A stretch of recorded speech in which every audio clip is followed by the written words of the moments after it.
Hey fam, it is your girl, Michelle Allen Franklin, Mrs. DIY for Divine Intervention, baby. You know there are no coincidences in this world, only God's divine intervention in our lives. And Mrs. Community Builder, why?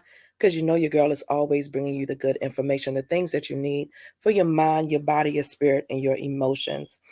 Your girl is always having some kind of technical difficulties. I'm not going to say always, but most of the time when I'm trying to put some good information out. And so it just is what it is. A little bit of day behind, but we're going to move and roll with it yesterday because this is a Don't Be a Crab video that I saw and wanted to share. It is Will Smith and his sharing at the red table with his children. We're going to watch the clip and we're going to come back and we're going to talk. Trust your girl. This is a must see.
We're walking to the table, my children.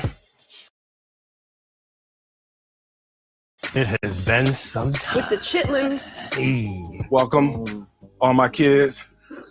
Y'all are my kids. We're here. Full Yes. facts. Yes. We're here at the table. This is a red table takeover. That's right. So essentially, I'm the boss. All right. I just want to clarify. Y'all might be looking at Willow because, Yeah. like, usually Yeah. Willow's the boss. Yeah. But in today's episode, she's like my guest. Yeah. Oh, okay. That's great. I'm just a guest. Right? I'm just a guest here. She's my guys. guest. All right. So with this movie, Emancipation was one of the most grueling and transformative and ultimately rewarding films of my entire career. You guys saw the movie. I really wanted to, as an actor, when I make things, when I put things in the world, you guys are my first round of thought. I'm making things to leave ideas for my children, and then it extends to other people's children and then to the world. So I'm excited to be able to talk about it. No. Yeah. All right. Me too. So it all started with this devastating photograph that many say is the first viral image. The photo quickly spread across the country, shocking millions with the horrors of slavery and exposing the lie that enslaved people were treated humanely. Peter's portrait inspired many free Black men to enlist in the Union Army. I'll never forget the first time I saw that picture. It was so moving in such a just heartbreaking way. Yeah. For that to be like the first like viral image is crazy. Yeah. So Emancipation is the story behind the famous picture. It's based on the life of a slave named Peter. Give thanks to God. The Lord is with us.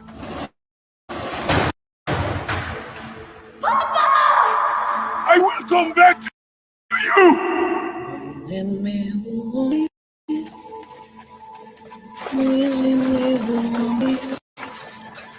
You walk the earth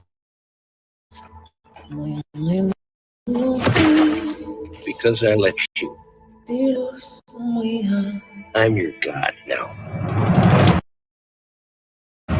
Slaves are free.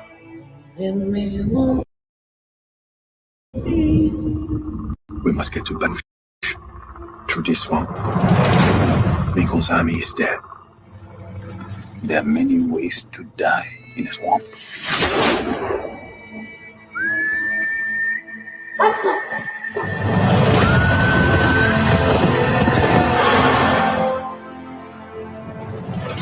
He's persistent. Running, hiding, surviving. I fight them. They beat me. They whip. They break the bones in my body.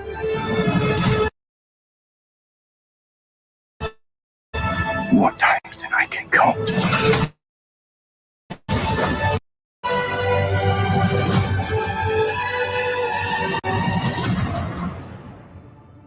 But they never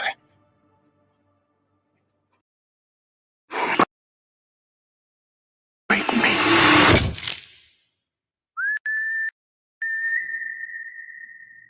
Wow. Wow. I have not seen it. Crazy. Yeah. There was some deeply moving moments. Yeah, it was. We had some calls while you were shooting. Yeah, And I yeah. was very concerned. You can tell. Did you FaceTime? Yeah, he was just. Yeah. He can say what the vibe was. You guys, for most of my career, it's like as the years have gone on, I've gotten more and more locked into these characters for Right. longer periods of time. And it's just the weight of this story, the weight of these experiences, the quality of the actors. Yeah. It was emotionally, it was physically, it was spiritually taxing. One of the first days on set, there was a with one of the actors. He leans down on my foot, Cole, ain't you? And then he ad-libbed. I was like,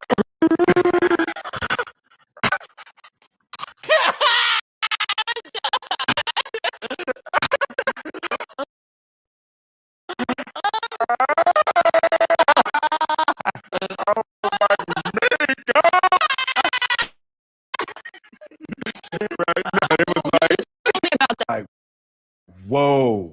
Every actor on this set was taking it really seriously. Yeah. When the first teaser came out, people were like, why another slave movie? And it's like, this is not a slave movie. No. This is a freedom movie. There are worse. You said you were making a slave movie that I was like, Yeah. Well, you know, originally I was considering doing Django. Did you guys? We had a family meeting about Django. Yes. I wasn't all the way in, but one of the reasons why I wasn't was the looks on your faces, because you knew what that would mean, and those characters seep back into the house. Yeah. So I invited college students to watch the movie and to share any questions that it brought up for. So first up is Devin.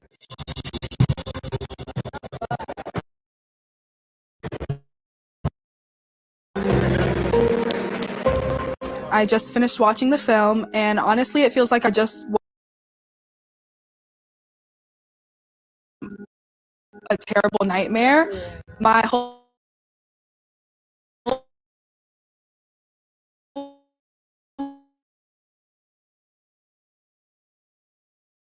body physically hurt as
We're walking to the table, my children.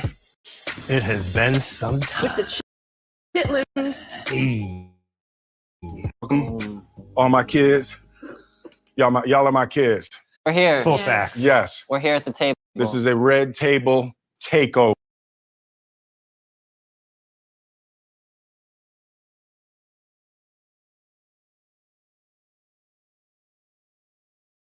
This is a red table takeover. That's right. So essentially, I'm the boss.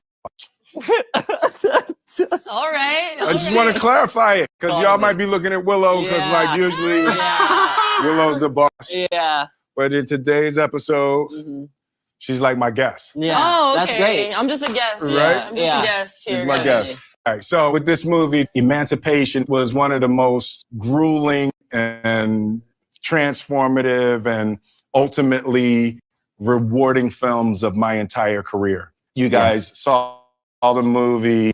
I really wanted to, as an actor, when I make things, when I put things in the world, you guys are my first round of thought. I'm making things to leave ideas for my children, and then it extends to other people's children and then to the world.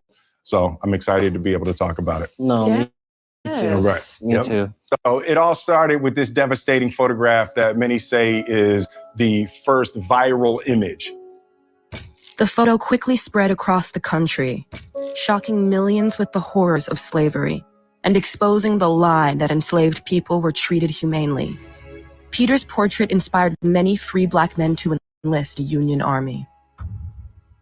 I'll never forget the first time I saw that picture. It was so moving in such a just heartbreaking way. And for that to be like the first like viral image, crazy. Yeah. So Emancipation is the story behind a famous picture. It's based on the life of a slave named Peter. Give thanks, God. The Lord is with us. I will come back to you!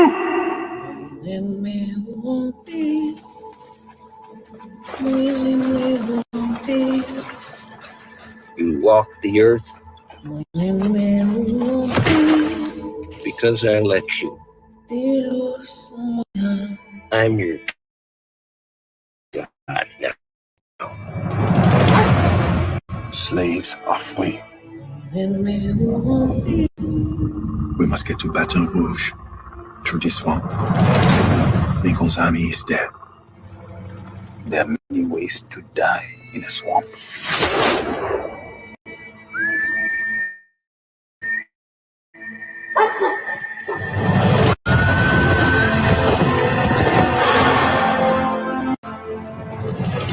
She's persistent.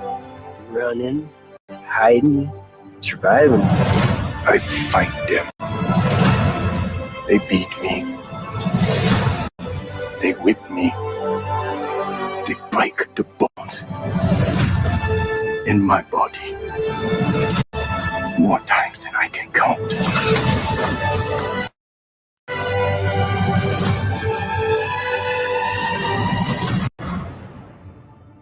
But they never break me.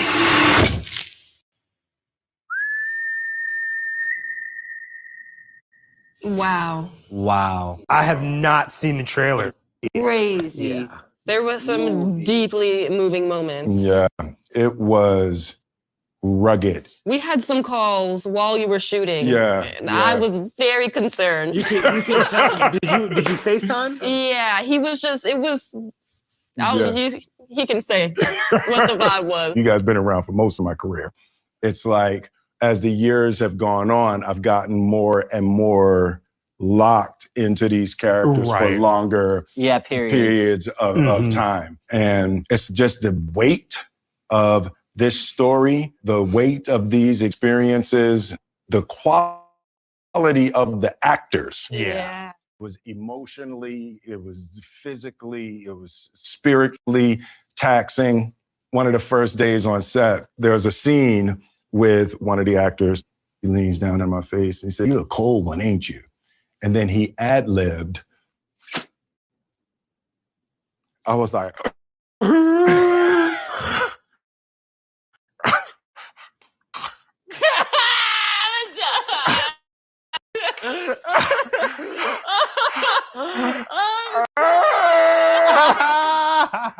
I was like, makeup.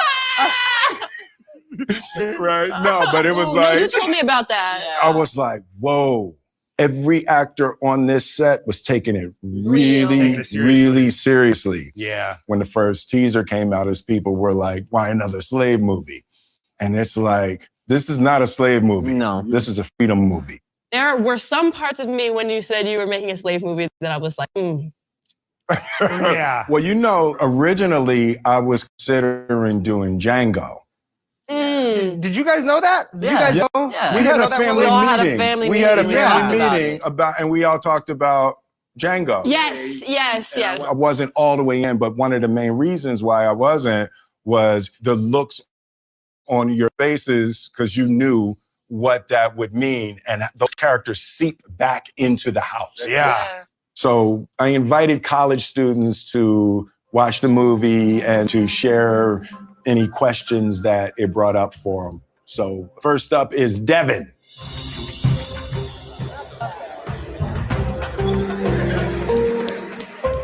I just finished watching the film, and honestly, it feels like I just woke up from a terrible nightmare. My whole body physically hurt as I was walking out of the movie theater. That's how powerful the film was. It's one thing to read about slavery and all these terrible things that happened in history books, but it's another thing to watch it right there on the big screen. Will, how did playing a slave for months on end with people saying horrible and dehumanizing things to you affect your mindset? And what did you learn about yourself? Oh, That's that's a a good good question. question. That's a great That's a good question, Devin. I was getting called the N-word, 100 times a day by very good actors. Yeah. By very, very good actors, It's rough. It twists your mind up. You have to be really careful because you definitely twist your mind up. There's like a magic moment as an actor you look for. The best way I can describe it is like you feel the character wash over you.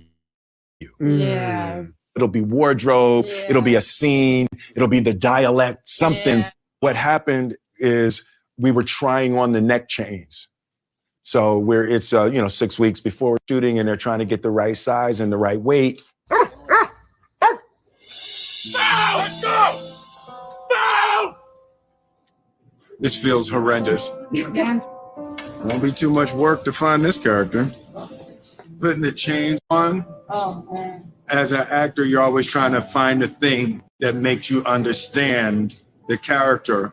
On Pursuit of Happiness, Chris Gardner took me to the bathroom that him and his son had to sleep in. Oh, my God. And I walked in the bathroom with him and I was like, got it. And as soon as those chains went on, I was like, got it. It turns off your agency. You don't want to step, you don't want to move, you don't want to look anybody in the face. It's deeply dehumanizing. Damn. Yeah, that just put me back in there. Damn. That put me back in there. That's crazy. Take a moment. Sorry. Yeah, that's Wow. So they put it on, they do it, so I'm standing there, and then he goes to take it off, and it doesn't work. So it's locked on, and my heart jumps. Yeah. And I'm like, oh no, and oh no. So I'm sitting there, now he's running around looking for the keys, and for 15 minutes, I'm stuck there in the chain, and my heart is pounding, and I'm like, Will, do not freak, right? And I'm sitting there, and then it's like, I got it. It's like, I'm Will Smith with people running around looking for keys. And your heart is still And my pounding. heart is still pounding, and I'm still scared. Imagine Yeah. what it was like for Peter to have that stuff on, Mm-hmm. barefoot, and nobody cares. Yeah. And it was like, whoop, yup, I got it. Yeah, that was a powerful moment for you. Physical and emotional claustrophobia. Yes, absolutely. Facts. Really dehumanizing. And I haven't been able to articulate why, but I felt embarrassed. I was embarrassed while I was standing there and I was waiting. And it was emasculating, dehumanizing, all of that. And it was like, I'm like, got it. Yeah. Got it. Once you experience those things, they go into the same banks as your actual memories. Yeah. You don't have a separate place for acting. Yeah. Your brain and your body recognizes it the same way it recognizes actual memories. Right. You have nightmares about it the same way. And so it's all of that kind of stuff. But 6 Degrees of Separation was the only other time in my career where I got lost, where I went too far with a character. Yeah. I wouldn't say I went too far with Peter. I just lost track of how far I went. Yeah. Okay, got it. I got twisted up in there a little bit. What does that look like for you? Like losing track of that? You go into a state, and when you go that one click too far, Will Smith disappears. And then what happens is psychologically, you go farther and farther into Peter, and you don't realize that you are slipping away. Yeah. And then it's over, and you go back and you look for you, and you're gone. Yeah. It's a hard thing to Jesus. explain, right? So what happens, you play these characters, and when you play them long enough, it's like moving to another country and speaking another language. If you speak the other language long enough, you'll start to lose your native tongue. Yeah. And Crazy. you can forget how you walk, Your previous personality, right? And, you can see when actors get out on that edge, right? When you touch that edge of no self. Yeah. And it's terrifying. Yeah. It's terrifying out there. Peter is as far as I've ever been with a character, and you have to actually train yourself to be able to go farther and farther and farther. It's a skill. I mean, it's blissful out there, right? To be in a scene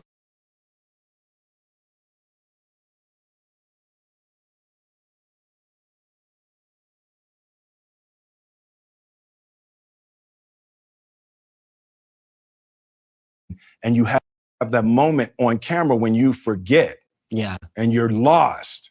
It's like, it's blissful, except when they say cut and you reach back for you. Yeah. Right. And it's a weird thing, but I got out there to that terrifying, blissful edge. Wow. So I wanted to show you guys in real life some of the brutal, dehumanizing devices that were used during slavery. like real, yes. Oh no! Wow. Why do we need to see that? I just want you have to know. So you have to know. Yeah. Wow, this is insane. So that would go around your neck? Yes. Wow. Keeps you from running. This is like the ones that were in the movies that had like the bells on them and stuff. Somebody run. But like, who even dreams this Like, up? that's what I'm thinking right now. To make a Here's the one with the contraption. bells. Oh. Feel the weight of that. Ooh. Yeah, that's Oh my gosh.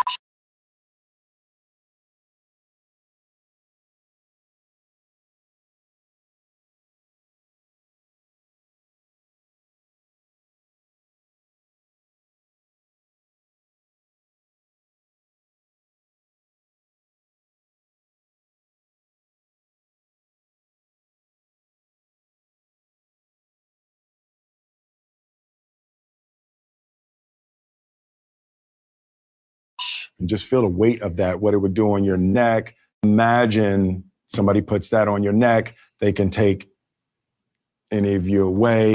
They can rape anybody they want, whenever they want. For as an actor, my image was you guys and imagining being pulled away, right? Just imagine somebody comes in here right now, beats me and snatches me away. And you guys don't know if you'll ever see me again. That is the legacy of slavery in America. It creates generational trauma. Even on a cellular level, you know, it's been proven scientifically. Yes, as brutal as it is, there's also the other side of how resilient and powerful extreme that Blacks in America. It's incomprehensible, honestly. Yeah, it's incomprehensible. Let's talk a little bit about your physicality and what you had to go through to get your body into the place making this movie. Because Willow kept noticing in the movie, he's getting skinnier, he's getting skinnier, he's getting skinnier. Yeah, you guys may remember I posted the out of shape, the dad bod picture. Yeah. The dad bod picture was my beginning of preparation to lose weight for Peter. Okay. I was probably 225-ish when I started, and at the lowest on the movie, I got to 195. Ooh. Wow. For me, the physicality is a big part of what makes people go, whoa. Yeah.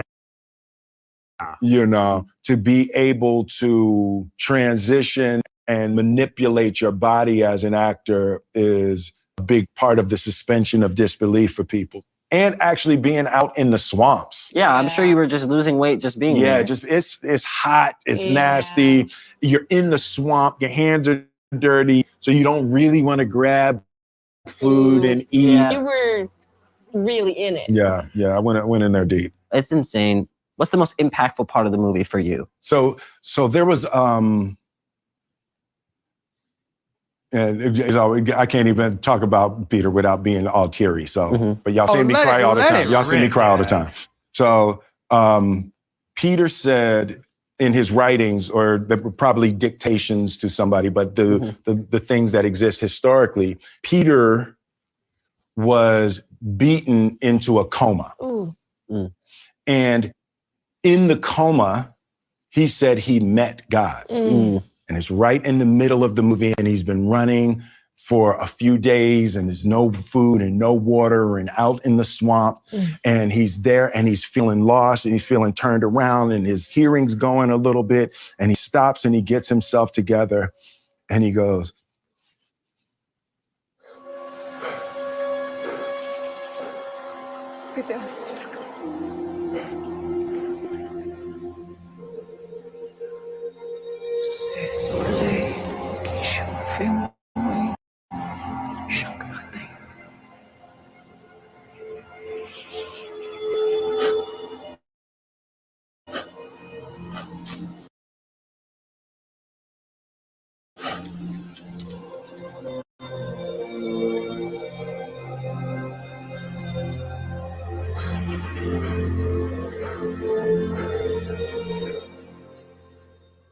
and he finds the gratitude to praise God in the middle of that. It was one of the things that I wanted to be able to share with you all, the ideas that I learned from Peter. So the concept is that nobody gets out of this life without having to bear their cross. Facts.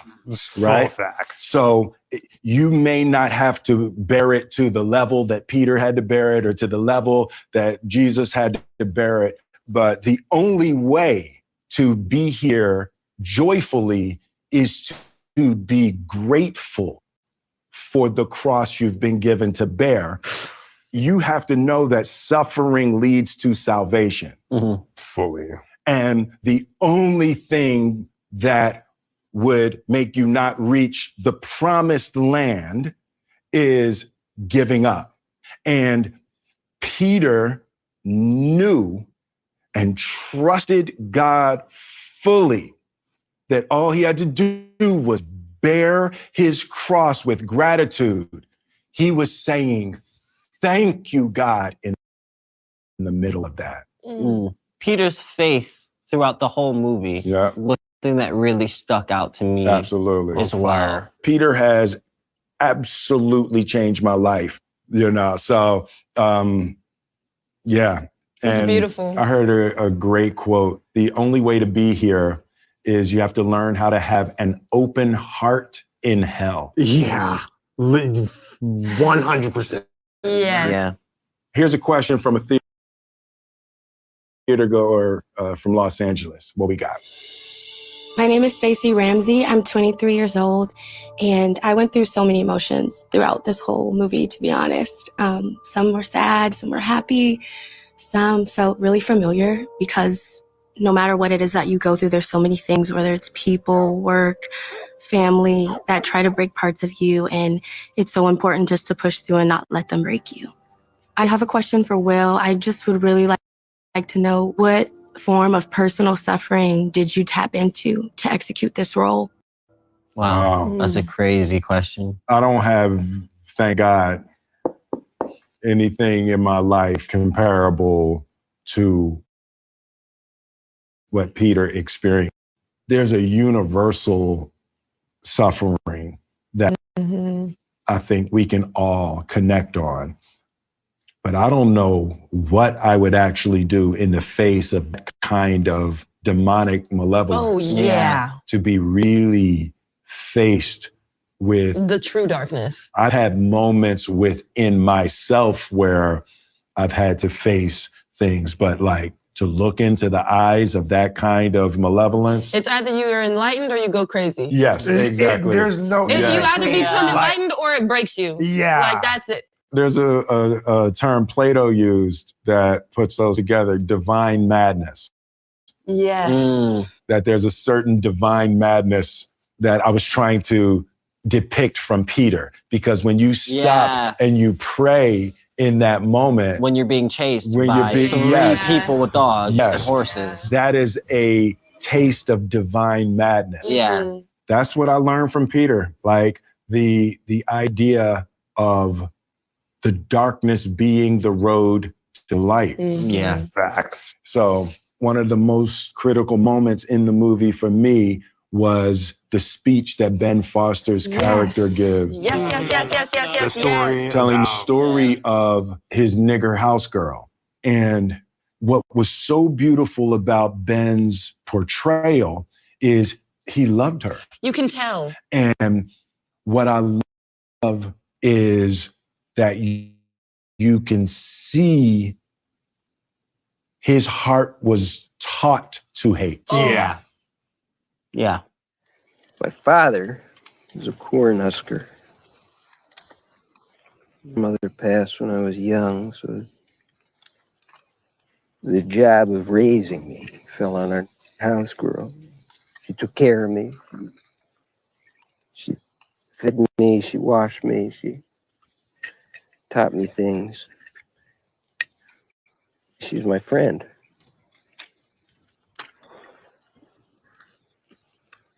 One evening, I asked my father if she could join us for supper. And he looked at me in a funny way and said, "Then what?" I said, "So we could eat there." To which he asked, "Then what?" I didn't know. I was just a boy. But he said, "First they eat our food, then they'll take jobs, and then they'll steal our land. We give them so much as a crumb, they're going to take over the whole damn country." Wow. That's crazy. And then he goes on to tell the story of how he watched her die for 3 days. 3 days, yes, exactly. In the field. His father taught him hate. And through trauma. And through pure trauma. It's like I just couldn't imagine seeing someone you love so much in the field dying for 3 days. And you can't do anything. Like that on a child's mind is absolutely. like blunt force trauma. Like absolutely. Yeah. Ben Foster is phenomenal in Emancipation. I hear he sent the Red Table a message, and I haven't seen it yet. Oh, wow. Ben is the total opposite of his character. Yeah. You're like, who's that? The first day of set was staggering. 200 plus background actors portraying the enslaved. I was walking past men in chains and in situations of such tremendous violence. And then I felt him. I didn't see him, I felt him. It was Will on set, but it wasn't Will Smith as we know him. It was a man, and that man was vibrating. It's animal stuff, it's hard to explain. But I could feel the presence of this man who was digging deep. And I passed him, and I felt, well, I'm gonna give him his space. We didn't speak for 6 months of shooting. What I saw with Will is an actor whom I've respected for so very long. I think does some of the most important work, not just of his career, but of current day cinema. This is a performance that speaks to the human spirit against all odds. To fight for love, the fight of faith, the fight to endure, and endure for love. I'm blown away by what Will Smith did in this film. What I hope people take away from this film is the worst thing that we could do is not raise our hand, is not to have an open dialogue. We must reflect on our past in order to meet our current day. And our current day is rife with frightening similarities of what happened during this true story when it took place. I happen to believe babies are not born with hate in their heart, that hate can be unlearned, and compassion can fill that void, heal that virus, and we can remind each other of our similarities, our commonalities with empathy. We don't have to get each other wholly, but we must recognize that we're all flesh and blood. We're not here for long. Let's lead with kindness. Wow. Wow. That's crazy. Well, Yeah. that says it all right there. Yeah. That was beautiful. That's great that he felt you. He felt your Yeah. presence. So my side of that, right? It's interesting. That's my first time hearing his side, right? So we were having delays. I think we didn't even get a shot the first day. Whoa. There was lightning and there was heat, and we had literally lost the entire day. So I'm doing my, thing. And just, hey, thank you all very much, everybody, blah, blah, blah. In my mind, I'm giving my best Will Smith. Mm-hmm. And Ben just walked past me. Oh, he must not have seen me. And then for 6 months, he didn't speak to me. He didn't make eye contact with me. He didn't say a word. He didn't acknowledge me for 6 months. But what he did that first day, I was like, yup, got it. We're not playing. This is real. This is serious. We're not fooling around with these ideas. And I really credit Ben for clicking me to the next gear of depth and focus.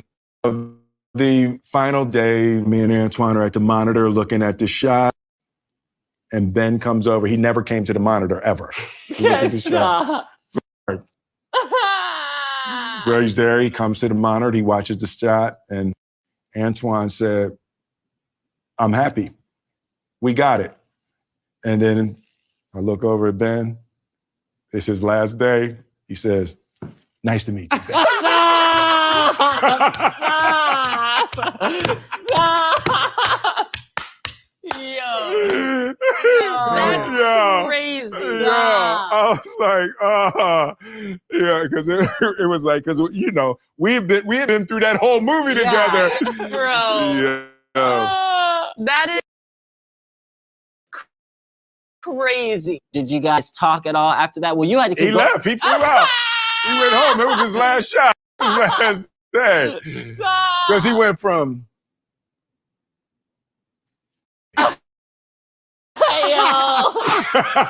He wanted to like, yeah, he wanted to make sure I can officially stop being this character. My God. Ben set the tone for every tent on the set, like all day long. His actor, like his character tent, he had all of his stuff in his character tent. Well, you taught me this. Great actors make everybody else's job easier. Yeah, they do. Right. Wow. Yeah. If you're great at anything, you make it easier for everybody else. Yes, absolutely. Yeah. So that was it. You guys didn't talk anymore. No, not till a few months after that. Oh, okay. Yeah, So that then, we came back together for some press or something like and then that. how was that? But I was like, who are you? Who are you? You kind soul, you? Who are you? Oh, man, that's crazy. So the brilliant director of Emancipation, Antoine Fuqua, wanted to say this. Hey, Will and Red Table Talk. Here's a few thoughts about Emancipation I thought I would share with you. When people go to this film, I'm hoping they'll be inspired and experience the love story and see a film about freedom and faith and family, as well as a story about strength and perseverance. The story of Peter is incredible, a man that was a slave, but was free in his mind, in his heart, and his spirit. Antoine is no joke. Oh, no. Antoine said this is what it's about. I respect that. Yeah. Yes. Antoine is a beast, man.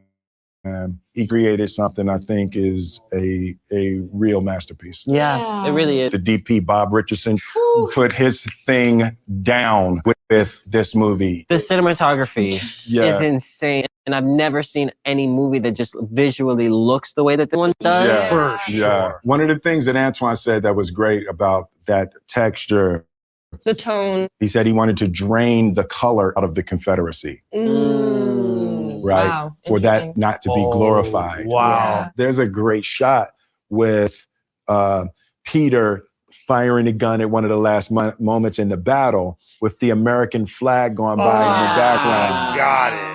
And the story is that we fought for this country, right? We fought and earned our position in this country. We don't have to feel like outsiders here. Yeah. This is our Even home. though we're treated Right. You very, know? very the opposite of that. And the thing is like, no, it's not America. No. We are America. Like, own it. Yeah. And not ownership in a way that is ours and not other people's. Like, it's all of ours. It's equally mine as it is yours. Yeah. We are a part of the fiber of this place. The ownership has to be in our minds. Yeah. In the same way, that the makes sense. emancipation has to be in our minds.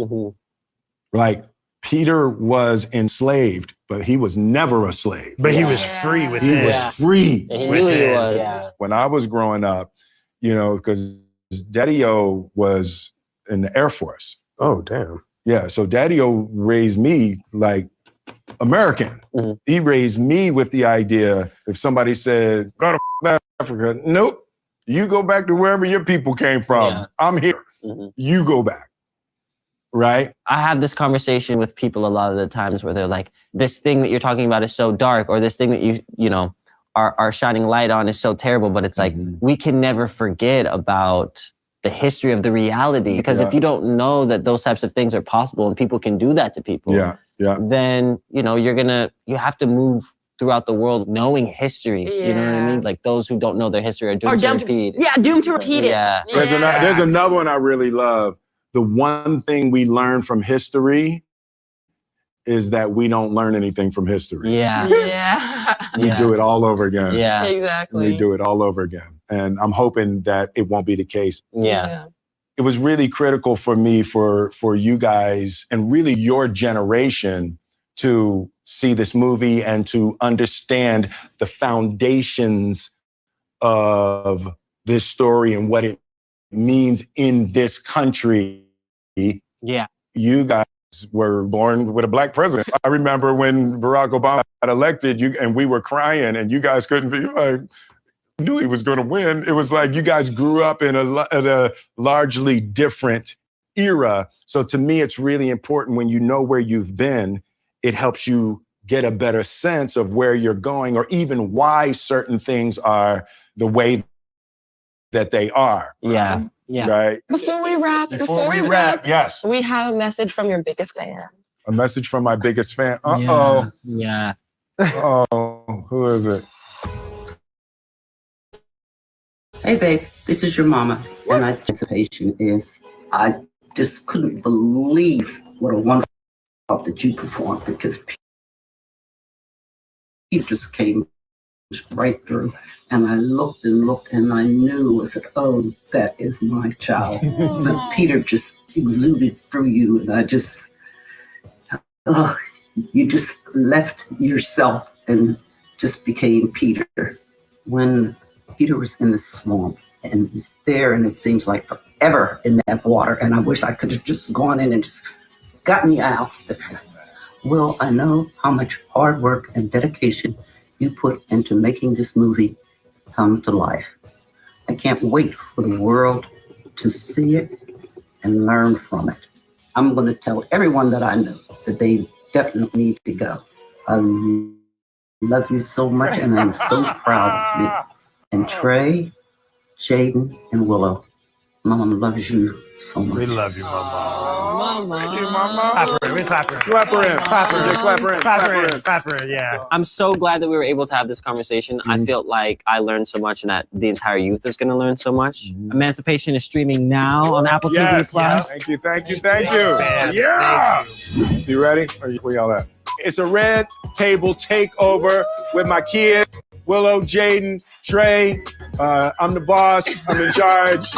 And we're talking about making a movie. It pants. It's amazing. We're talking about the most grueling and transformative movie. No. It's fine. It's Willow. It's not. Because you kids are playing behind me. You're playing behind me. Ad-libbing is how we got this house. Okay? So just read the script, all right? Me ad-libbing is the only reason That's why you messed y'all up. are here. Kept having sex because I was ad-libbing. Come on, kids. We got you. Kids are being so immature. Making the movie Emancipation. Tap now to watch. Check us out. Boom. Yes. Boom. Yes. I'm good at this.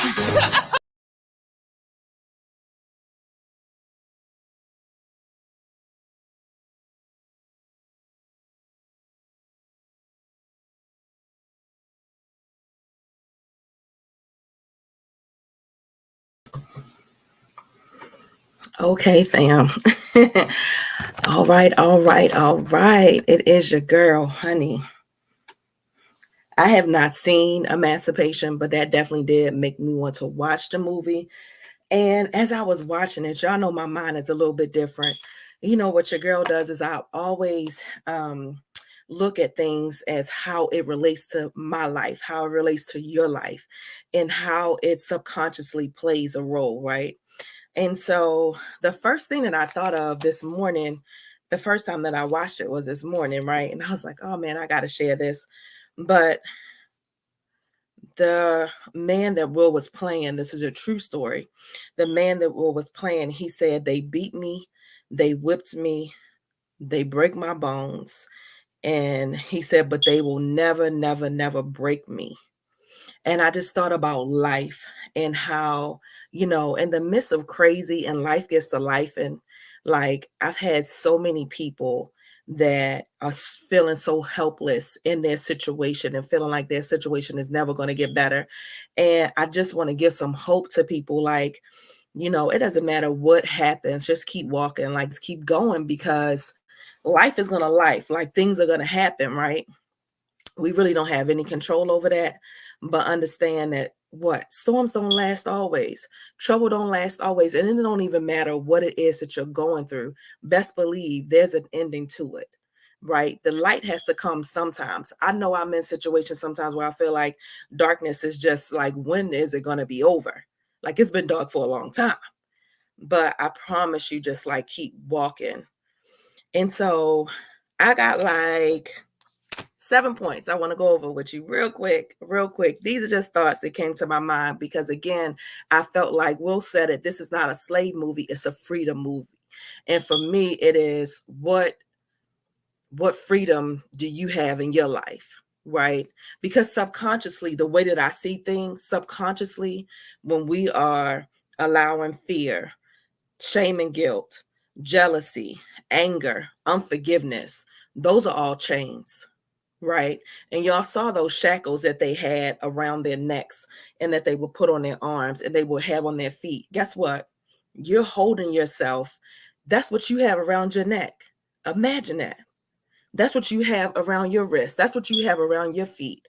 Right. Are these chains that only you have the key to? Can you imagine locking yourself up? And then only you have the key and you done hid the key from yourself? And you got to go through darkness in order to find it. It's over there through the darkness in the light. Like, can you imagine that? That's what it is. Like, that's what all of this is. So my first point was the girl asked Will, where did he have to go in order to do this movie? Right. And then for me, I'm like, after you've had some crazy situation happen to you, where did you go? Right? Because you got lost somewhere along the way. After my divorce, I started drinking. I started drinking a lot. I was drinking. Okay. I started drinking. I have not allowed love to be in my life in over 20 years. Like true love, where somebody will really have like my whole heart and have all of me. I allowed fear to lead my life. I allowed fear to like have me shackled. I allowed subconscious anger to have me shackled for a long time. So I'm asking you, like, where have you had to go to survive? What have you had to do to survive? For me, it was drinking. After I stopped drinking, guess what I started doing? I started eating. I stress eat. I eat when have some kind of emotional day, a strong day. I eat whenever, right? Some people have seen me 270 pounds. Some people see me when I was 124 pounds, like really, really small, right? Where did you go? Or what have you had to do to survive, right? Because you don't even realize how subconsciously these things start taking over you. And it's real, like, we start, like I started drinking. It was very social. You want to hang out? Oh, yeah, we hanging out. I was hanging out with my cousins. You want to drink? Yeah, I want to drink. What you want? What you got? You know what I'm saying? What you got? That's where I was with it. What you got? You know what I mean? Like, it doesn't happen where it's like, oh, I'm drinking my problems away. Oh, I'm smoking my problems away. Oh, you know what I mean? Like, it doesn't happen where it's so much in your face, right? It's very subconscious. And before you know it, that's how you're coping. You're, doing the drugs, or you're smoking, or you're drinking, or you're sexing. Some people just like, I just want some arms around me. I forget when shorty hit it the way I like it to be hit. You know what I'm saying? Like, whatever it is that you do, right? But what have you allowed to subconsciously, how have you been surviving? What have you allowed to subconsciously come over because you've been in survival mode? Like, I didn't even know I was in survival mode. Like, I thought I was just moving, quote unquote, moving on, right? But really, not so much. Not so much. Number 2, I have the chains are very symbolic. It says, when you don't acknowledge, I wrote these was my thoughts earlier. So when you don't acknowledge your emotions, it's just like you putting yourself in those chains that only you have the keys to, but you're responding. You're not living at this point, right? You're just kind of, because you slipped away. We'll talk about getting into this character, allowing something else to come and take over, and then you kind of slip away. And we don't really look at it like that, but it's like, when's the last time that you've been yourself? Do you even remember? You know what I mean? Because we respond like we're just trying to live. We're just trying to survive. We're just trying to make it through the day. We're trying to make it through another day, right? So you don't even realize how these things are playing a role. Number 3 is the decisions we make. It's one choice. So I thought about this amazing movie that's been out for 2 years, right? It came out in 2022. But everybody know what happened with Will. He made one bad choice, one bad decision. So I have one choice can alter or delay your purpose. So it is, what choices have you made in your life that you feel like, I still want to go back to school. I still want to open this. I still want to start this business. I still want to do XYZ. I still want to be in love with somebody. What choices have you made that has delayed you on purpose? Because one thing that I know for sure is that the devil can delay, but he can't take it away.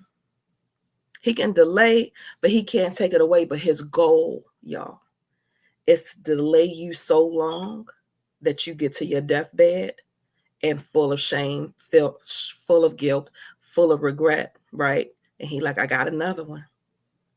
That then walk in purpose, because I had him guilt-ridden with shame and regret and guilt, right? Got another one. That's his purpose. That's his point. He can delay, but he can't take it away. So it's up to you to make a decision, to make a choice. Just like you made the decision to pick up the bottle, just like I made the decision to pick up the bottle, I was like, you know what? I don't want to do that no more. I don't want to deal with stuff like this anymore. I want to do something different. And I went to nursing school. You know what I mean? So it is, what do you want to do? And understanding that it's not too late. As long as you're on this side of heaven, it's not too late. As long as you have breath in your body, not too late. You can go do whatever it is. I decided to go to school, right? To get some purpose about life so that I could take care of this beautiful baby girl that's turning 29 on Saturday. Number 5. This was so just a tear rolled down my eye when I watched this earlier. Number 5 is praising God in the middle of your storm. It's so hard to just do that. But can you imagine this man being chased by dogs? Like, this is a true story, in the swamp. Can you imagine being chased by dogs? You're running literally for your life, and you see the sunlight, and you pause, and you remember, in the midst of the anxiety, in the midst of the depression, in the midst of the suicidal thoughts, in the midst of the crazy, right? And in the midst of the molestation, in the midst of the rape, in the midst of the divorce, in the midst of all of the things, right? Whatever your thing is, in the midst of it,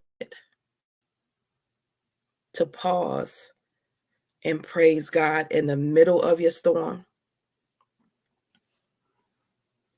Will said we all have our cross to bear. The thing that, I think confuses people is that a lot of times it is, how could God let this happen to me? Right? Why is this happening? And how, if there is a God, right? How could all these bad things be possible? And I know for sure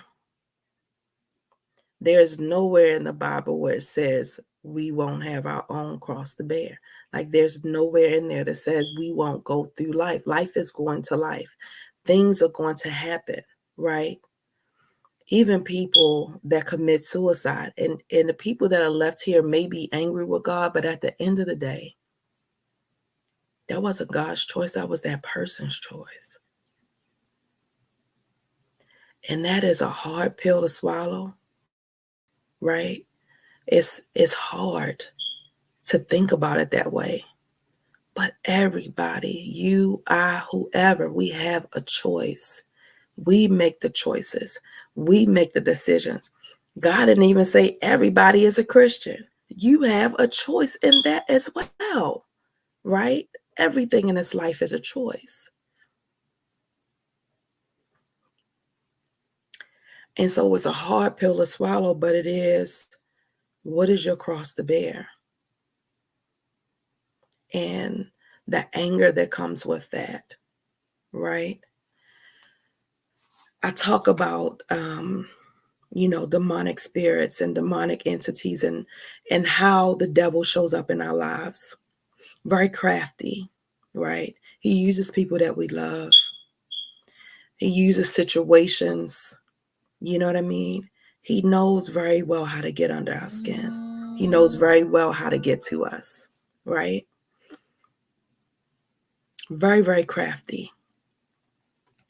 But the thing about it is understanding that no matter where you are in your life, no matter where you are, we're not above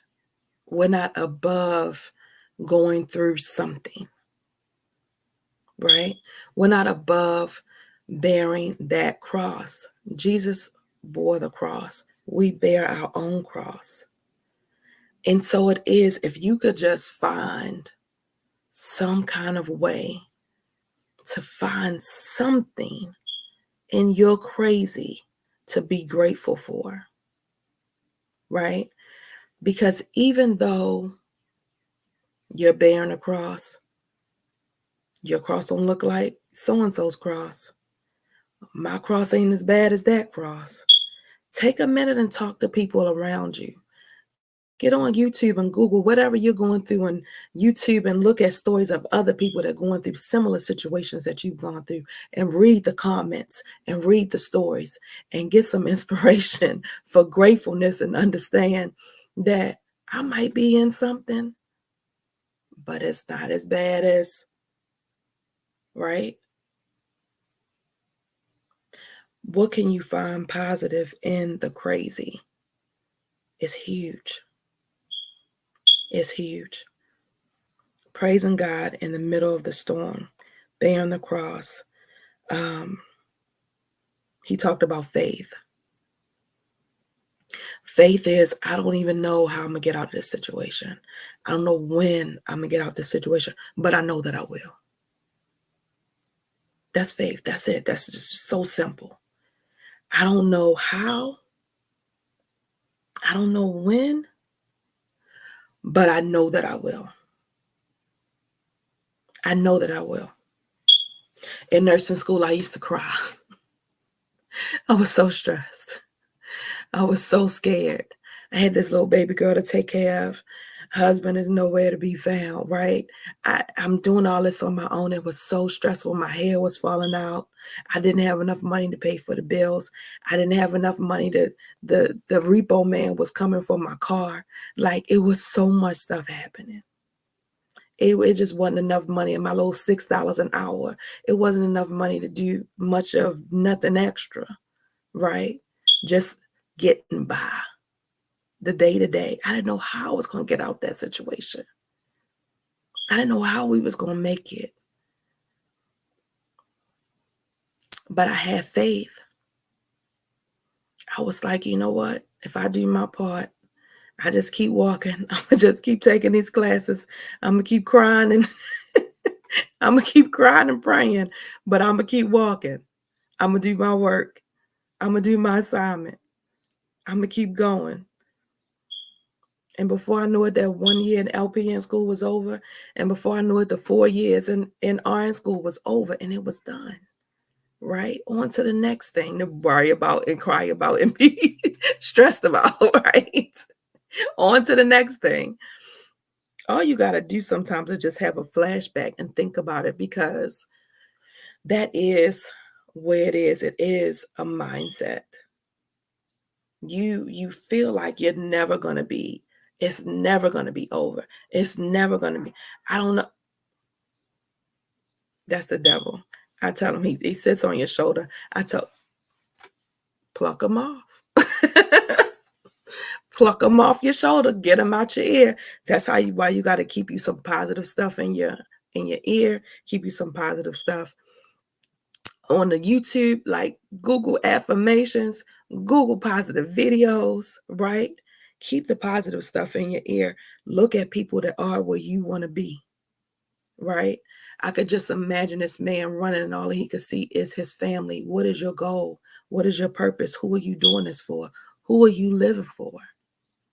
Love yourself enough that if you saying, I don't have nobody, You're enough. You're enough. Right? I was in a situation where a person was saying to me, just it's nothing better, nothing good is coming. I'm like, you don't even know what's coming. You have no idea. You have no idea the plans that God has for you. My life right now, I didn't even know what it was going to be 5 years. It was completely different. 5 years ago, 10 years ago, 15, now 29 years ago when I had this baby girl. Completely different. I had no idea. You don't know what God has in store for you. Keep walking, boo. Keep walking. Number 6. Will talked about Ben Foster, one of the slave owners. They talked about the story of him and this little black girl that was his friend when he was little, right? And how hate is taught. Hate is taught. He said hate is learned and hate can be unlearned. And so I'm here to tell you that whatever you have in your mind, those negative thoughts that you taught yourself, that you have from maybe childhood trauma, that you have from, maybe whatever experiences, negative experiences you may have had in your life, that all those things are learned behaviors and they can be unlearned. The negative way that you think about life is a learned behavior. And positive, a shift in a positive way can be learned as well. That does not have to be a story. It doesn't have to be a story. That again is a choice, right? All you got to do is decide, I don't want to think like this anymore. I don't want to look at life like this anymore. I don't want to handle things like this anymore. I want to do something different. When I was at a program called 90 Days of Change, they called it the RISE program. In there, we made this song. It was put one foot in front of the other. You just put one foot. It's like, how do I do that? You just put one foot in front of the other, boo. Just one foot in front of the other. And just walk that thing out. And before you know it, a year passed. 2 years have passed. 3 years have passed. You're going to be like, I remember when. Right? The last thing that I have here is number 7. And this was again, Mr. Ben Foster. He said, I wrote from the thought, we are so much better together. Trying to do things on your own, collaboration. Stop trying to do everything on your own, honey. Like, why are you trying to do that? We're so prideful. We're so embarrassed and so ashamed about the things that we're going through. But why? Everybody's going through something. There's not one person on this side of heaven that's not enduring something. And if they're not enduring it right now, they've endured it before. Or they're going to endure something, right? We all have a cross to bear. We all have something going on. So stop trying to handle everything on your own. There's a group for any and everything that you have an issue with. Go on Facebook and put in whatever your issue is. A group for depression, I guarantee you. A group for anxiety, I guarantee you. It's all communities for each and everything that you have going on. A group for drinking, a group for drugs, a group for people that think they sexing too much, a group for food addicts. Everything. It's a group for gaming, right? It's a group for some of everything. The last thing I want to say to you is Will Smith talked about a level of depth and focus that he had to go to. In order for you to get to a different place and do something different, you have to go somewhere that you've never gone before, right? The definition of insanity, doing the same thing over and over again and expecting a different result. You can't do what you've been doing. Guess what? When I try to lose weight now, I tried to go back and do some stuff that I used to do when I was in my 20s when my metabolism was a little bit better. It don't work now. The same stuff that I used to do back in the day, it does not work now. I had to come up with a new plan, right?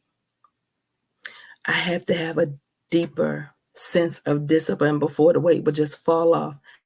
Now, guess what? The hormones done kicked in. I'm a little bit older. Things have shifted, right? Things have shifted in your life. You've gone a little bit deeper in the hole. So you got to dig a little bit deeper to get out that hole, right? You got to go a little bit deeper. What depth and focus and discipline do you need to have to get to where you want to be? To get to your next level? What depth and focus do you need to have to get to your next level? That's my question to you today. That's all it takes is a decision, a choice. I'm going to do something different. And then just do it. Each and every day, set a goal and just do it. You don't have to have no long, drawn out list. Don't sabotage yourself, honey, before you even start to make some old long, drawn out, hard list that you know good and well you're not going to be able to accomplish. And then you're going to be feeling some kind of way about that. Right? Don't do that. What's one thing I can do today? What's one thing I can start tomorrow to work towards my goal? Because the thing about it is that you've lost trust in yourself. Because you haven't had the focus. Because you haven't had the depth. Because you haven't had the discipline in so long. So you have to start with baby steps. And the way to do that is to trust yourself. And the only way to do that is each and every day, do something that you say you was going to do. That's it. Just one day. Just one day. What am I going to do tomorrow? What time am I going to do that? How am I going to do it? Right? Just get up and do it. I'm going to share this with you and then I'm going to go. What is her name? I can't think of it. I'll tag it on this video though. I can't think of her name, but I always like to give credit. But she said at one period of point in her time, right now, she's very successful, probably in millionaire, billionaire status by now, but very successful businesswoman. She said motivational speaker, coach type person. She said she was in the bed, just very depressed, very just, with life. And she said that she was laying there and on the TV, there was a rocket. They were about to launch. She said she was watching a countdown and it got to 5, 4, 3, 2, 1. And she came up with the 5, 4, 3, 2, 1 method. And what she said is, whatever you want to do, whatever you're making your mind up to do, I'm sitting here and I'm thinking about something and I've been thinking about it for 2 days and I ain't done it yet, right? As soon as the thought comes to your head, 5, 4, 3, 2, 1, count down and then get up and do it. No more thoughts, no more processing, no more none of the stuff, right? 5, 4, 3, 2, 1, get up and do it. And she said it worked. She did it that day. And then she did it the next day. And then she did it the next day, right? And before she knew it, she was accomplishing goals. Now, world-renowned person. I cannot think of her name, but nevertheless, it works. I've tried it. I've taught it in my groups. Try it for yourself. If you're just wavering on something, right? Stop thinking about it. Just do it. 5, 4, 3, 2, 1. Get it done, boo. Get it done. I know you can do it. I believe in you. I know you can do it. I know you can do it. Okay? That is what your girl got for you today, honey. Yesterday, I had Don't Be a Crab Tuesday and never posted. And I was like, this is a great Don't Be a Crab. Even though it's Wednesday, that's just why I felt about it. I'm like, it's a Don't Be a Crab Tuesday type of thing. So that is why it's the title. It's a Don't Be a Crab with Will Smith at the red table with his kids. I thought that was a tremendous video. And I just had to share that and share those thoughts. Again, look, YouTube, Facebook, no copyright infringement intended, just for educational purposes only. And so I just thought that was really a powerful share. You know what I mean? Powerful share. And so I pray that you guys got something up out of it. I got noises and cats and technical and all of the stuff. Somebody must need this message, honey. And let me tell you something. Perfectionism is the devil. That is why I feel like all these things be happening to me, because I was very much a perfectionist in the things that I would do. And so if it wasn't perfect, then I wouldn't do it. And so understand now, if you see something that I've done and it's like it has a little clip here and it's glitchy here and it's that, and I didn't fix it, that is why. That is why. Because I'm saying, devil, you're a liar. Perfectionism is demonic. It is a demonic spirit that will hold you hostage, right? So that is just a chain that I've broken for myself. And so the message, what I'm bringing forth, what I have to say is way more important than the glitches. The glitches will be fine, right? What glitches and things that you have in your life, don't allow any or anything, nothing, right? Zoe's co-signing. Y'all hear Zoe in the background.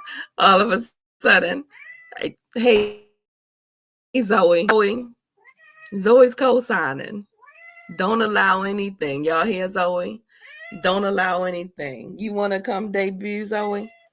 Don't allow anything to keep you from doing whatever it is that you need to do. That's it. It's fine. It's okay. You're okay.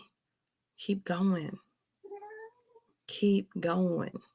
It's okay. I promise you, it's okay. I can't wait to actually watch this movie.